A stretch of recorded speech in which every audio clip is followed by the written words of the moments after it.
খেলাপিদেরকে ঋণ খেলাপি বলতে হবে।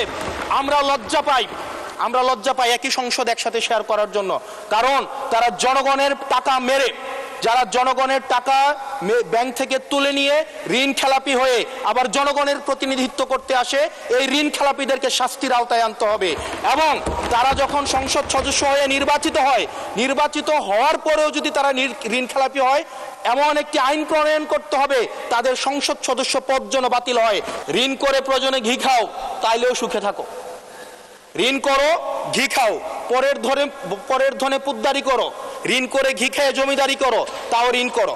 আমার কাছে মনে হচ্ছে মাননীয় স্পিকার, এই প্রবাদটিকে সরকারি দলের কিছু সদস্য খুব সিরিয়াসলি নিয়ে ওনারা ঋণ করো, ঘি খাও, তাও সুখে থাকো, এটাকে ওনারা এভাবে নিয়েছেন, ঋণ করো, ঋণ খেলাপি হও, তাও নির্বাচন অংশগ্রহণ করো। মাননীয় স্পিকার, আমরা দেখলাম এই সংসদে আমরা মাননীয় অর্থমন্ত্রীর কাছ থেকে আমরা কোনো স্পষ্ট কোনো কর্মসূচি আমরা পাই নাই। কিভাবে ব্যাংকগুলোকে যেভাবে দলীয়করণ করা হয়েছে, ব্যাংকগুলোকে দীর্ঘ 17 বছর ধরে ব্যাংকের টাকা ঋণের নামে যেভাবে বিদেশে পাচার করা হয়েছে, সেই পাচারকৃত টাকাকে কিভাবে উদ্ধার করা হবে সেটার কিন্তু সুস্পষ্ট আমরা কোনো পলিসি পাই না। মাননীয় স্পিকার, আমরা গভর্নর সাহেবকে মাঝে মাঝে আমরা একটু আক্ষেপ প্রকাশ করতে দেখি, 4,80,000 কোটি টাকা বিদেশে পাচার হয়েছে, সেটাকে কিভাবে আনা যাবে সেটা নিয়ে আক্ষেপ প্রকাশ পর্যন্ত আমরা দেখি।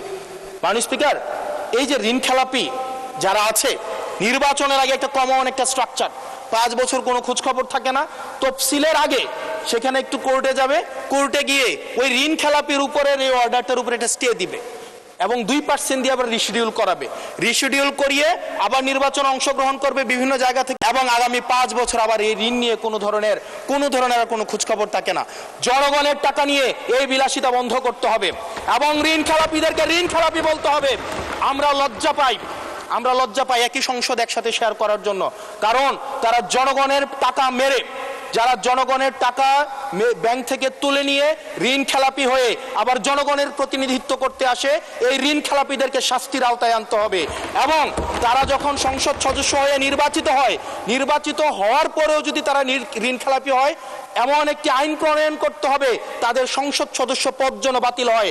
সেটি শুধুমাত্র সরকার দলের জন্য না, শুধু বিরোধী দলের জন্য না, সেটি বাংলাদেশের উন্নতি, প্রগতি এবং সমৃদ্ধির জন্য সেটি প্রয়োজন এবং পরবর্তী প্রজন্মের কাছে আমাদের দায় মুক্তির জন্য এটি প্রয়োজন। মাননীয় স্পিকার, আমাদের যেই জায়গায় টাকা পাচার করা হয়েছে, অন্তর্বর্তীকালীন সরকার একটি শ্বেতপত্র প্রকাশ করেছে।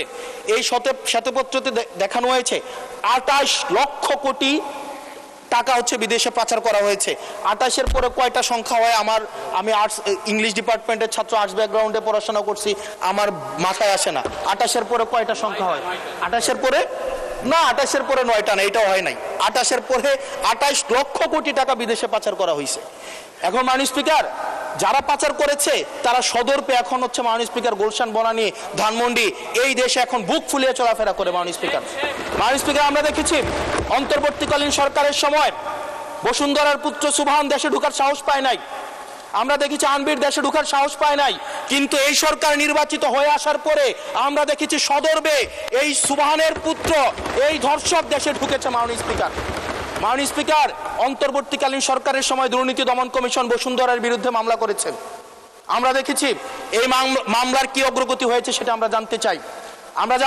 আন্ডার টেবিল কোনো ধরনের সমঝোতা হয়েছে কিনা, যদি সমঝোতা না হয়ে থাকে তাহলে তাদের বিরুদ্ধে আইনগত ব্যবস্থা নিতে বাধাটা কোথায় সেটা বাংলাদেশের মানুষের সামনে প্রকাশ করতে হবে। মাননীয় স্পিকার, অন্তর্বর্তীকালীন সরকার এই বসুন্ধরা গ্রুপ যারা বিদেশে টাকা পাচার করেছে, মানুষের সম্পদ দখল করেছে এবং মিডিয়ার মধ্য দিয়ে আওয়ামী লীগের গুম খুন হত্যাকে যারা বৈধতা দিয়েছে, তাদের খুঁটির জোর কোথায় সেটা আমরা জানতে চাই। মাননীয় স্পিকার, আমরা মাননীয় স্পিকার অবশ্য শুনতে পেয়েছি, বললে অবশ্য অনেকে রাগ করে। মাননীয় সদস্য, আপনার সময় শেষ হয়ে গেছে, তারপরেও চিফ হুইপ মহোদয় অনুরোধ করেছেন আরো 3 মিনিট বাড়ানো হলো। থ্যাংক ইউ মাননীয় স্পিকার। মাননীয় স্পিকার, আমরা শুনতে পেয়েছি বা দেখতে পাই এবং সরকার দলেরই অনেকে মাঝে মাঝে আমাদের কাছে এসে দুঃখ প্রকাশ করে যে আসলে আমরা জেল খেটেছি, আমরা কষ্ট করেছি, আমাদের সন্তানদের সাথে আমরা থাকতে পারি নাই, কিন্তু আমাদের দলেই কিছু মানুষ বসুন্ধরার অ্যাডভাইজর হিসেবে কাজ করে। তাদের মিডিয়ার অ্যাডভাইজার হিসেবে কাজ করে মাননীয় স্পিকার।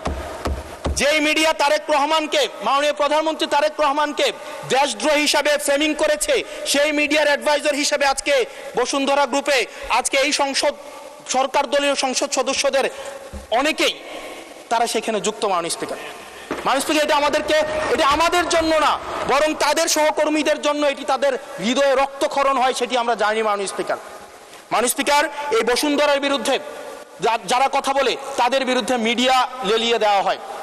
মাননীয় স্পিকার, আমরা যারা ঋণ খেলাপি, যারা ব্যাংকগুলোকে দখল করেছে, যারা গণতন্ত্র পথকে রুদ্ধ করেছে, গুম খুনের বৈধ, একটু ওয়েট করেন, সময় তো দিবে, আসতেছে, শেষ হোক। যারা গুম খুনের, আমি আপনাকেই বলছি মিস্টার হাসান এইদিকে, ইয়েস মাননীয় স্পিকার, আমি অ্যাড্রেসিং ইউ মাননীয় স্পিকার, যারা গুম খুনের বৈধতা উৎপাদন করেছে তাদের বিরুদ্ধে আমরা অন্তত বিএনপি থেকে স্ট্রিক্ট আমরা অ্যাকশন দেখতে চাই। মাননীয় স্পিকার, মাননীয় প্রধানমন্ত্রী প্রতিশোধ পরায়ণ হন নাই, আমরা সেটাকে ওয়েলকাম জানাই।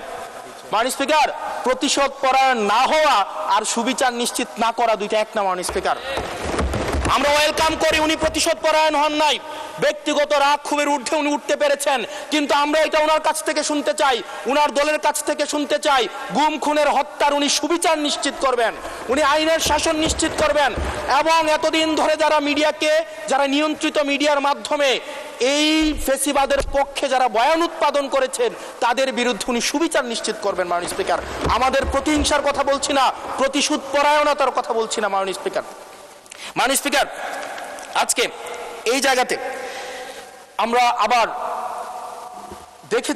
দেখতে পাচ্ছি যেটা আমাদেরকে শঙ্কার মধ্যে ফেলে, রাজনৈতিক প্রতিহিংসার রাজনীতি আবার শুরু হচ্ছে। মাননীয় স্পিকার, একজন সরকার দলীয় একজন প্রতিমন্ত্রীর বিরুদ্ধে কথা বলায় মিডিয়ার একজন সম্পাদকের বিরুদ্ধে মামলা করা হয়েছে। মাননীয় স্পিকার, এটা খুবই দুঃখজনক।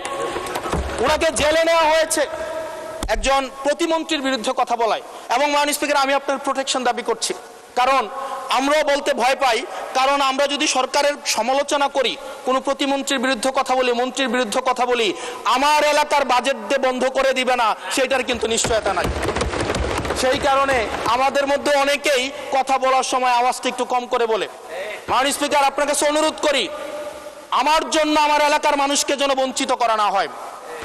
আমি এই সংসদে অনুমতি নিয়ে কখনো বিরোধিতা হয় না, কখনো অনুমতি নিয়ে আমি আপনার বিরোধিতা করতে চাই। অসংখ্য ধন্যবাদ।